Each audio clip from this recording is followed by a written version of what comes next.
Olá!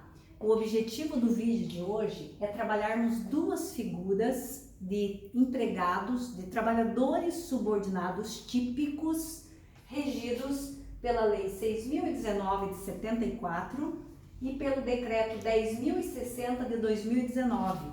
Então, lembrando que a Reforma Trabalhista de 2017 alterou profundamente a Lei 6.019, permitindo que essa lei, então, passasse a disciplinar também a atividade laboral do trabalhador terceirizado. Então, como falei, nós vamos diferenciar essas duas figuras, fazendo aqui figurativamente a triangulação dessa relação jurídica. Então, inicialmente, a Lei 6.019 regulava tão somente o trabalho temporário, que basicamente lá no seu artigo 2º diz que é o trabalho prestado por uma pessoa física, contratado por uma empresa de trabalho temporário, que coloca à disposição de uma empresa tomadora de serviço, coloca essa mão de obra à disposição de uma empresa tomadora de serviço. Então, como é que fica essa triangulação para a gente visualizar essa relação jurídica? Eu tenho a figura do empregado e a figura do seu empregador. Então, o empregador é a empresa de trabalho temporário. E tenho aqui a figura do tomador de serviço.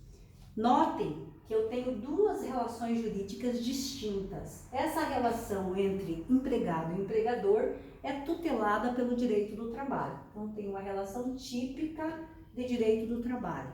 E aqui eu tenho uma relação jurídica de direito privado, direito empresarial, direito civil, dependendo do caso, então, direito privado.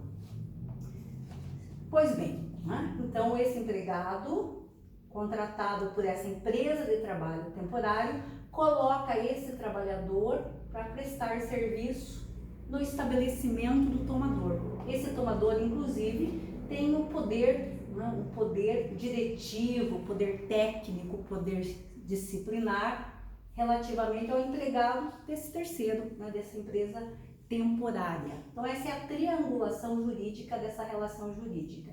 Existem critérios para a criação da empresa de trabalho temporário estabelecido por lei, critérios rígidos, com relação ao prazo também, o prazo desse contrato temporário após a reforma trabalhista se estabeleceu um prazo de 180 dias, prorrogáveis para mais 90, se o tomador estabelecer, fundamentar, trazer justificativa para a renovação. Então, critérios bastante rigorosos.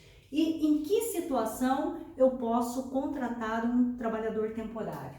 Primeiramente, para substituir temporariamente, transitoriamente, a mão de obra permanente regular desse tomador. Vamos exemplificar: um empregado do tomador saiu de férias, estava usando uma licença maternidade, uma licença saúde, uma licença para capacitação, e ele precisa então temporariamente substituir a sua mão de obra.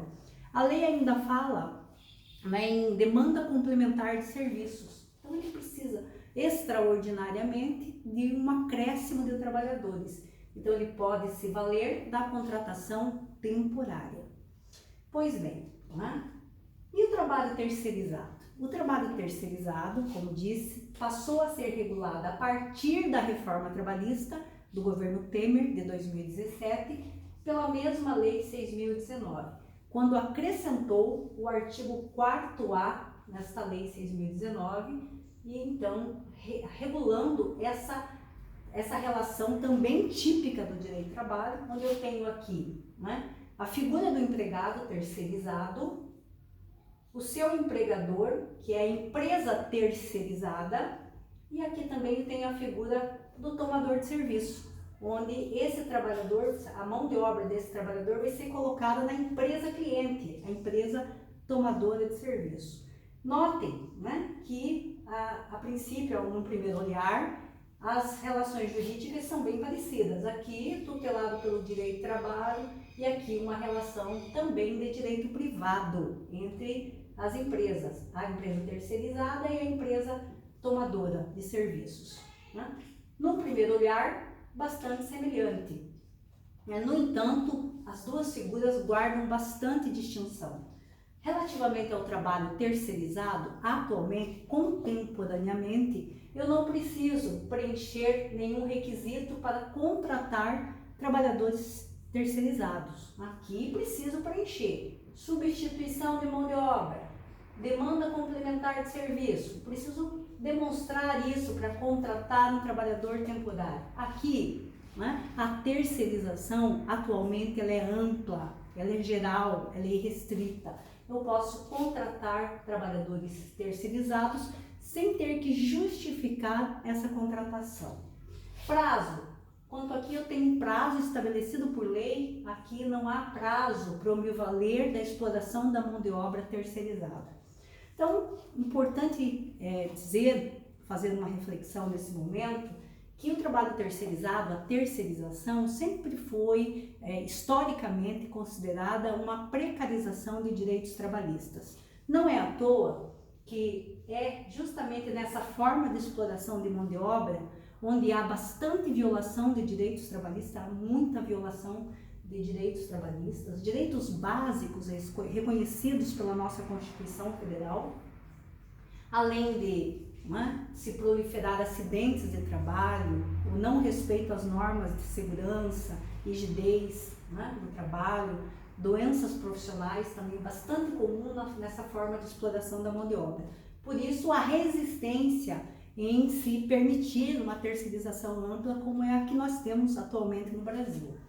Então, até o advento da reforma trabalhista em 2017, a disciplina aplicável à terceirização era a súmula 331 do Tribunal Superior do Trabalho.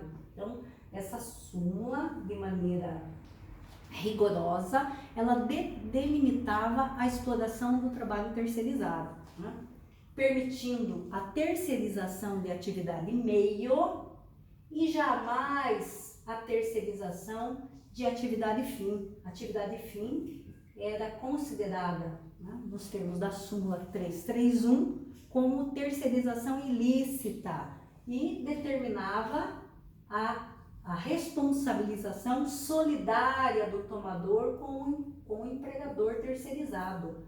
Responsabilidade solidária, certo?